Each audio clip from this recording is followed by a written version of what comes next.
ఈరోజు దేవుని వాగ్దానము. చాలాసార్లు మనం కఠిన సమయంలో దేవునికి ప్రార్థన చేసినప్పుడు ఆయన మనల్ని పట్టించుకోవట్లేదని మనం అనుకుంటూ ఉంటాం. మనకి ఎటువంటి సమాధానము దేవుని యొద్ద నుండి రాదు.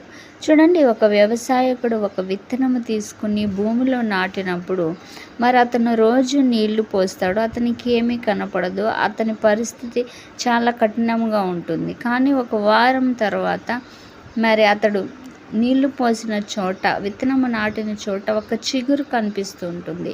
ఆ చిగురు రావడానికి ఇంత సమయం ఎందుకు పట్టిందంటే, మరి ఆ విత్తనం అనేది భూమి లోపల పగిలి, అది భూమి లోపల వేర్లు తన్నుకుని మరి పెద్ద చెట్టుగా ఎదగడానికి లోపల మరి కొంత సమయాన్ని అది తీసుకుంటుంది. అదేవిధంగా యేసు ప్రభువారు నీ జీవితంలో కార్యం చేయడానికి ఆయన కొంత సమయమును నిన్ను ప్రిపేర్ చేయడానికి, నీకు విశ్వాసమునివ్వడానికి, శక్తినివ్వడానికి మరియు నీ కార్యం ఆయన జరిగించడానికి ఆయన సమయం తీసుకుంటున్నాడు. కానీ నిన్ను మరిచిపోలేదు, ఆయన నిన్ను విడిచిపెట్టలేదు. కాబట్టి దేవుని యందు విశ్వాసముంచు, దేవుడు నీ కొరకు అద్భుతము చేస్తాడు.